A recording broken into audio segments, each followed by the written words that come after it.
Bonjour, dans ce tutoriel, je vais expliquer et donner des exemples de programmation avec PHP PDO. PDO c'est pour Data Object, PHP Data Object. Euh, Pendant très longtemps, les gens ont développé avec l'API de MySQL pour PHP. C'est une combinaison qui a trouvé beaucoup de succès et presque tous les développeurs, enfin certainement pas presque, tous les développeurs PHP savent donc la famille de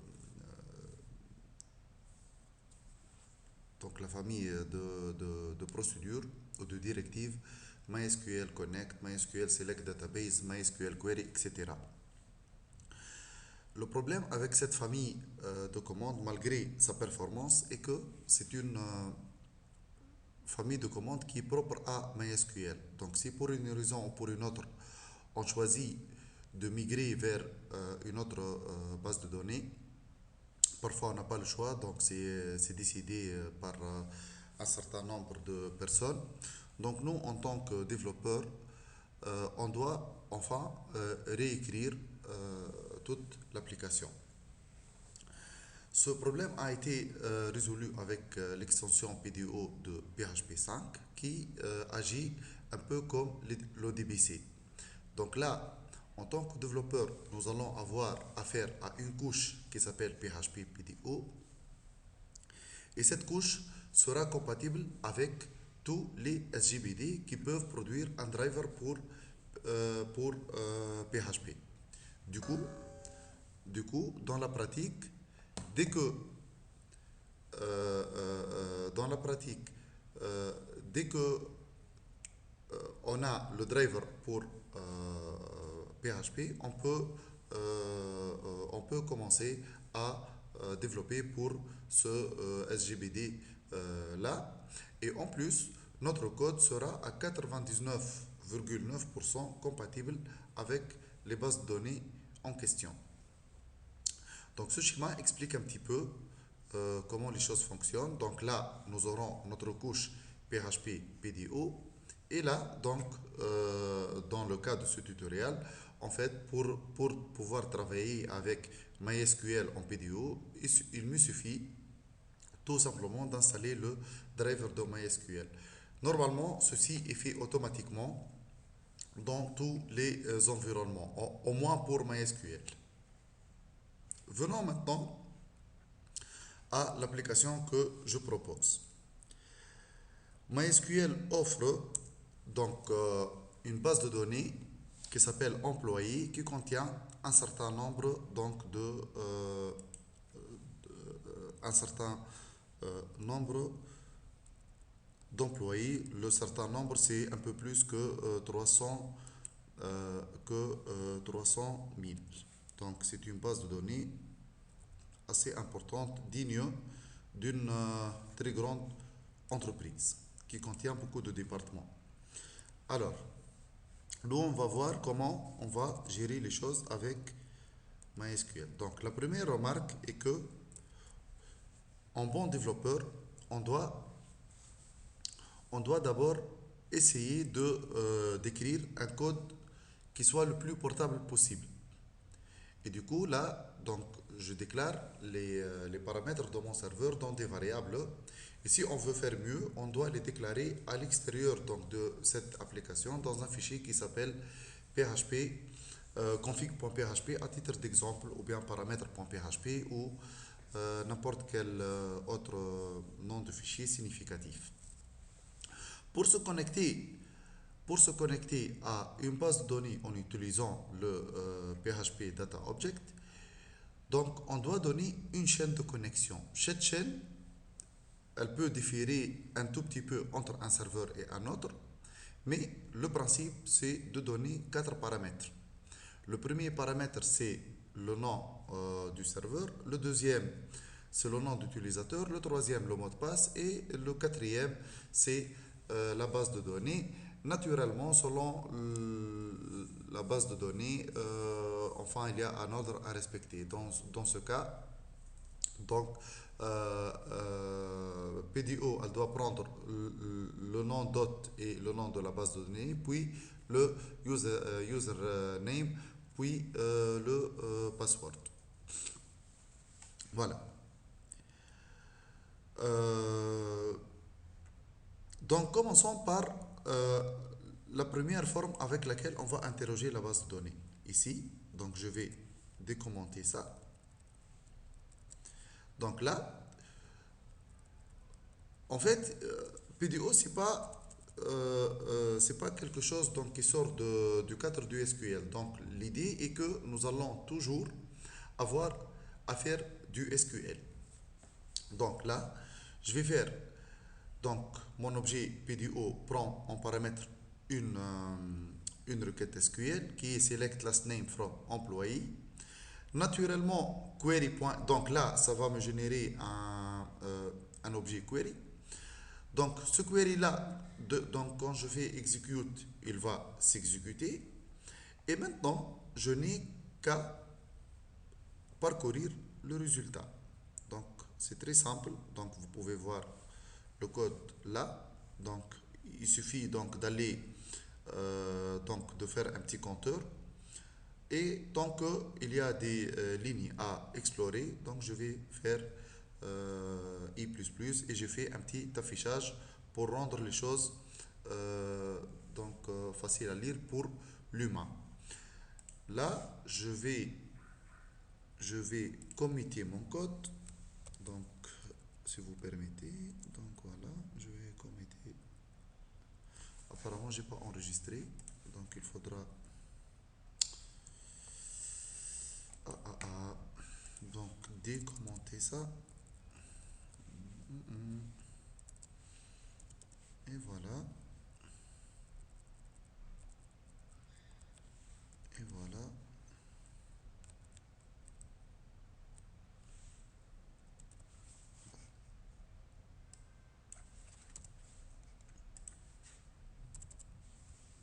Voilà. Donc, une fois enregistré, je commit et j'envoie mes données au serveur. Et puis, je vais attendre un petit peu.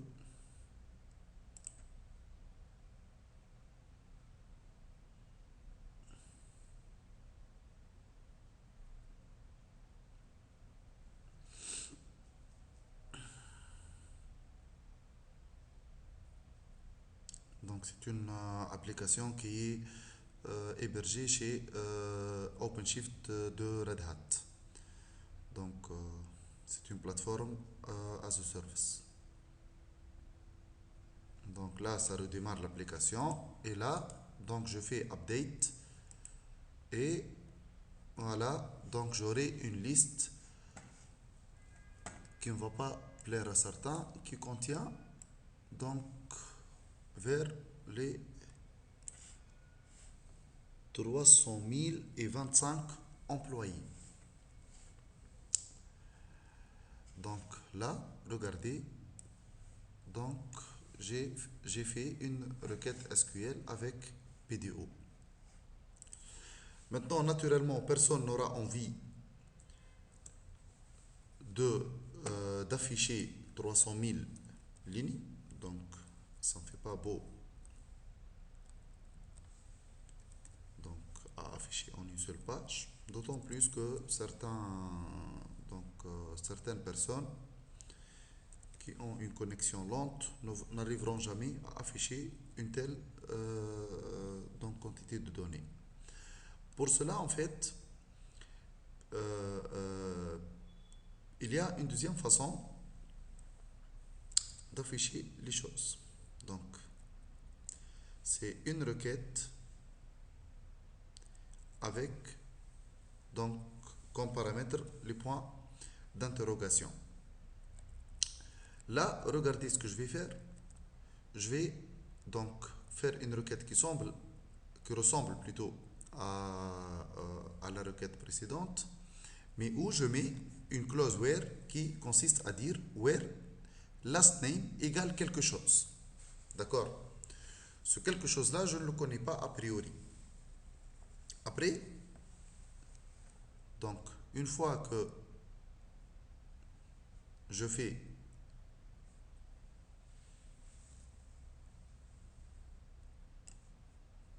donc je peux exécuter cet objet-là en disant à execute que tu vas prendre un tableau dans lequel il y a une valeur.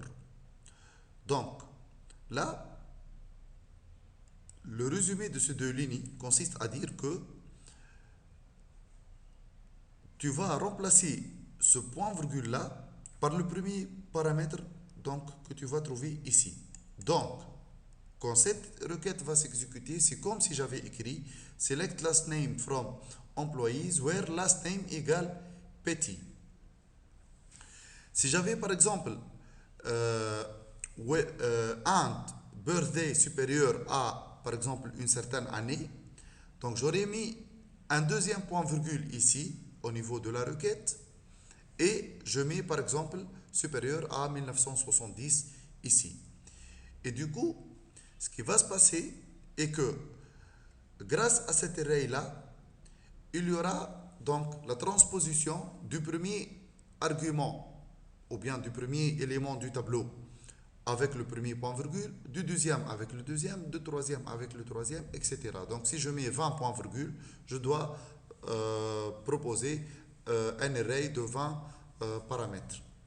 Donc execute, elle va matcher les points virgule aux paramètres et elle va exécuter la requête. Là, je ne serai pas obligé de refaire le code. Donc, le code d'exploration, on va laisser le même code. Donc, je vais juste enregistrer, fermer et redémarrer mon application. Donc, et redémarrer mon application. Plutôt, pas redémarrer en fait, c'est donc mettre à jour au niveau du serveur. Je vais attendre un petit moment que mon application redémarre.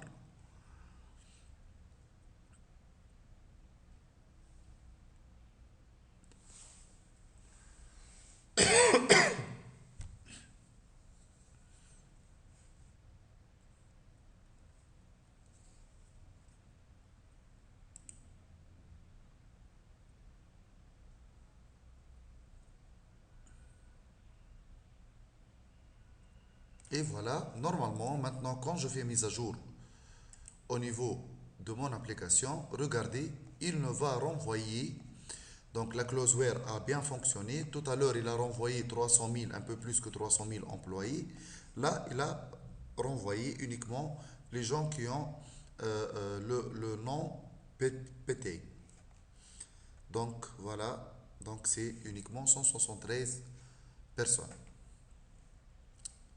Voilà. Cette façon de faire pourrait ne pas plaire à certains. Pour cela, donc je vais vous montrer une deuxième méthode. Voilà, je vais committer ce code. Je vais donc décommenter ce code-là.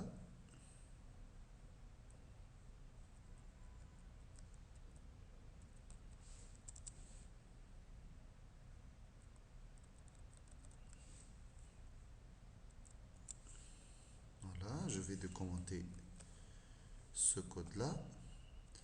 Pour ne pas vous faire attendre, je vais committer le code tout de suite. Puis j'explique.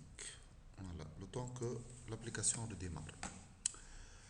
Maintenant, comme nous l'avons dit, cette histoire de point-virgule pourrait être un peu lourde parce qu'à un certain moment, peut-être, on va se dire que finalement,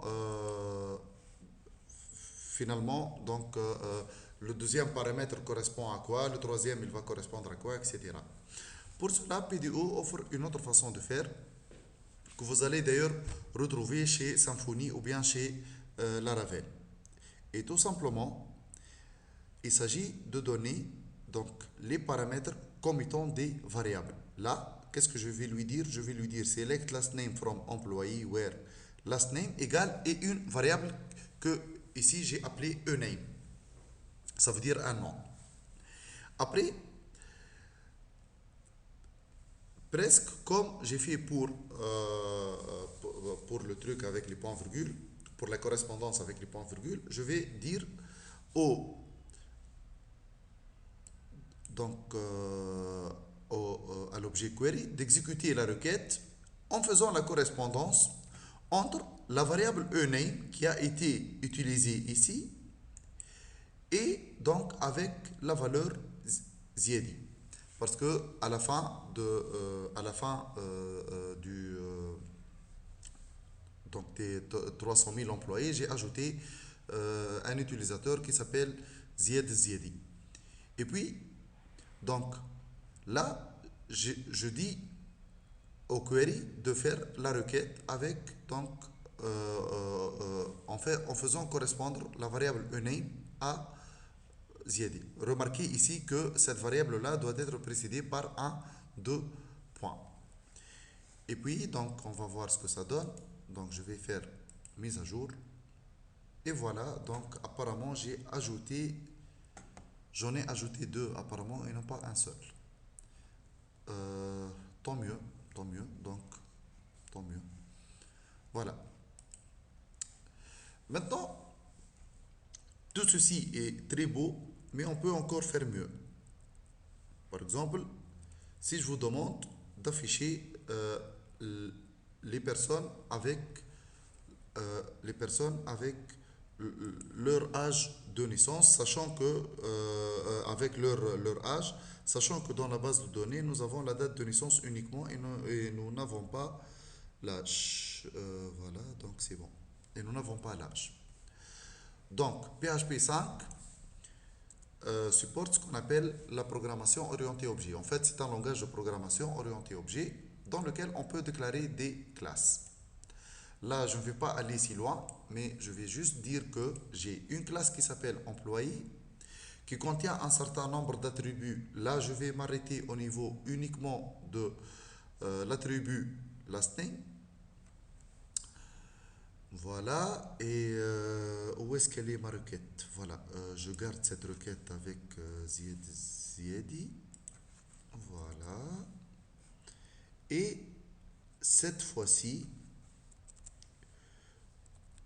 je vais faire autrement. Voilà.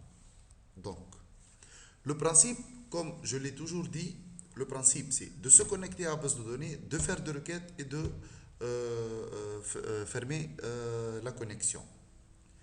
Là, c'est toujours le cas. Donc, je vais me connecter à la base de données.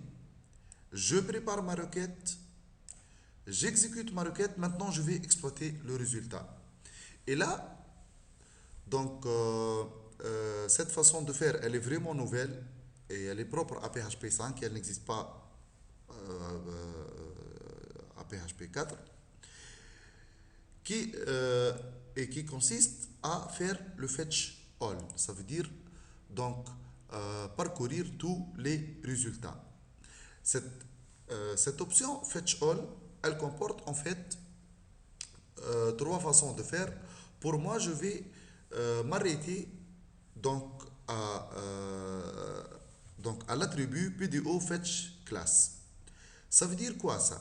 Ça veut dire que en faisant cette ligne, donc query fetch all, PDO fetch class et employé, je vais dire à query d'aller chercher tout le résultat et de me renvoyer un tableau composé d'un certain nombre d'éléments de la classe employé. Donc, regardez là, je répète, PDO fetch class, et là je donne le nom d'une classe. La classe employé ici, donc elle contient un seul attribut. Et du coup, que va faire PHP? Il va, donc, n'oublions pas que nous avons exécuté la requête. Donc, il va aller parcourir le résultat et il va aller construire un tableau d'employés qu'il va renvoyer dans la variable result. Donc, pratiquement, result va être un tableau d'employés qui correspond à cette requête. Là, je n'ai pas choisi de parcourir le résultat, mais j'ai choisi d'afficher la variable vardamp. Elle affiche, elle affiche la variable avec tous ces détails et avec même le type. Donc là, je vais faire une mise à jour. Donc je crois que j'ai commité, ou peut-être pas, j'ai pas commité. Donc encore une fois, je dois commiter. Et vous allez voir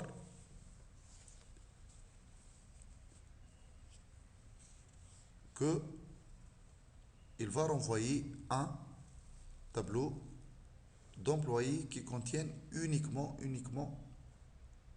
les last name.